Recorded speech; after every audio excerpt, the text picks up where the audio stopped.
Salve, meus nobres! Uma boa noite, um bom Vasco, um bom cervejinha à noite? Pode ser. Será que chegamos ao final de todo esse imbróglio jurídico? Agora, só estava esperando terminar a reunião do Conselho Deliberativo, porque alguma coisa estava me dizendo que novidades teríamos. Enfim, você quer saber quais foram? Quer saber do teor da decisão hoje de um juiz? Quer saber o teor de uma decisão hoje de uma desembargadora cassando a decisão do juiz? Vem comigo para você ter um resumo muito bem explicadinho de tudo que aconteceu hoje após a vinheta. Eu sou luz de malta, sou felicidade, vou balançar toda a cidade. Boa noite, meus nobres, vocês estão no Marca Vasco, eu sou o Sérgio Marca, aquele que todo dia te traz um resumo das notícias mais importantes. Se inscreva no canal, dê seu like no vídeo e vamos logo para as notícias. Como vocês muito bem sabem, o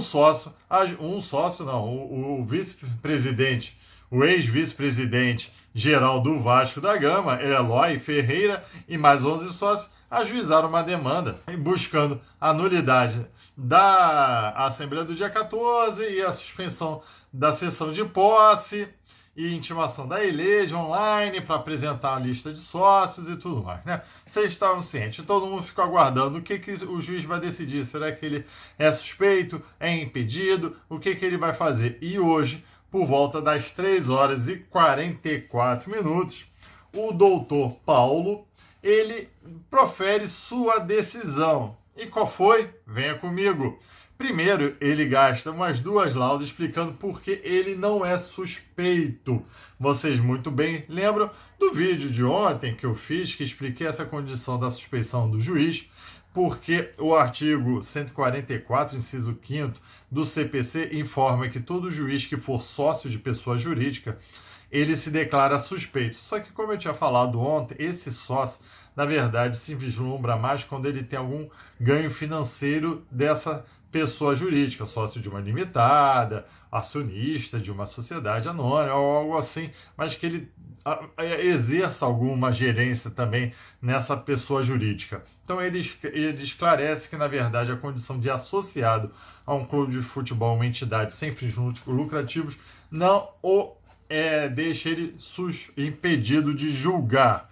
E como suspeição é muito íntimo, não acredito que ele não se declarou como suspeito também, por foro íntimo e tudo mais. O Vasco da Gama, a juiz, peticionou uma demanda, uma petição já nesse sentido. Então, acredito que isso vai ser discutido mais à frente, até porque, se ele não for suspeito, ele vai proferir as sentenças. Nós temos que lembrar que a gente ainda está numa fase muito embrionária do processo. Muito no começo, tudo está sendo discutido em liminar. Você ainda tem uma coleta de provas, você tem uma sentença. E na sentença, ele pode sim revogar a liminar que legitimou a Assembleia do dia 14. Resumindo, você acha que pode ter acabado agora? Não, daqui a 1 ano, talvez esse juiz, numa sentença, ele pode determinar a revogação da liminar. Enfim, são coisas que a gente pode discutir daqui a 1 ano, mais ou menos. Lá para o final do ano, talvez a gente tenha alguma sentença desse juiz, se ele não for declarado suspeito pelo tribunal.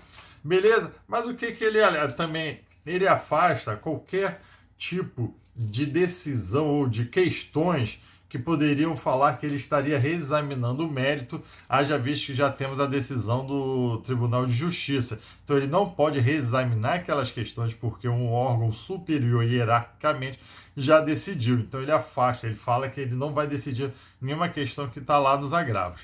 Aí ele fundamenta a sua decisão na falta de rigidez do sistema utilizado pela empresa contratada.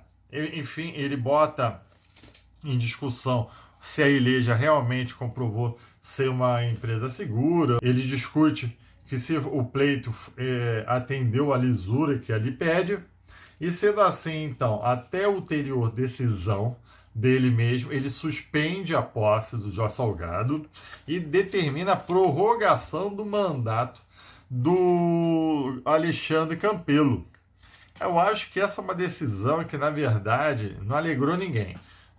teoricamente, o Jorge Salgado não ia ser empossado, o Levinciano não teria ganho nenhuma das eleições, o Vasco da Gama mantém um presidente medíocre, incompetente, e acredito eu que até o Alexandre Campelo já está doido de largar isso. Se ele levou dinheiro ou não, pelo amor de Deus, não estou aqui para falar isso, mas ele já cumpriu sua tarefa, o ciclo medíocre, pífio, para mim o pior presidente que já passou no Vasco da Gama, embora tenha feito uma ou outra questões, que ainda vou fazer um vídeo a respeito do que eu penso do mandato do Alexandre Campelo. Para mim foi o pior presidente, já lhe adianto. Eu acho que nem ele quer essa prorrogação. Tanto que o Vasco da Gama muda sua postura nos processos judiciais após as eleições. Enfim, não vou discutir aqui esta questão também. Mas beleza, todo mundo contente, né? Zoando, rede social para lá, rede social para cá. Às 7h30, obviamente, o Vasco da Gama, a instituição Vasco da Gama, por isso que eu estou falando que como ela mudou, a instituição mudou seu perfil. Defendia uma coisa antes das eleições, logo depois defendeu outra. Então, às 7h30, o Vasco apresenta um agravo de instrumento em plantão, pedindo a tutela recursal para conceder o efeito suspensivo. E às 8h, 7h30, o Vasco é juiz, às 8h, a desembargadora Mônica Sardis concede o efeito suspensivo, com base de que é vedado ao juiz de primeiro grau modificar decisões posteriores dada pelo Tribunal de Justiça de segunda instância. Ela alega que, inclusive, essa questão da Eleja Online, a vulnerabilidade, a sua fragilidade nesse pleito já foi arguído, já foi considerado pela instância superior, e então o de primeira instância não poderia revogar aquela decisão, não poderia reexaminar, na verdade, a decisão. E assim confere o efeito suspensivo e ainda envia o agravo de instrumento para o desembargador custódio. Aí eu vou fazer uma pesquisa, porque quem é o relator do agravo é o Camilo. O custódio, ele deu o voto vencedor. Como não sei, agora me falha a memória, se ele se torna o relator do processo ao dar o voto vencedor. Acredito que não, no próprio tribunal ainda consta como relator Camilo. O relator é que processa, que apresenta, que manda intimar as pessoas e tudo mais. Então, aí fica uma questão que ainda vou trazer aqui para vocês. Até porque isso é importante, porque eu sempre defendi durante o dia o seguinte: até me surpreendeu o juiz de primeira instância dar decisão dele às 15h44, que está lá na assinatura digital dele na decisão.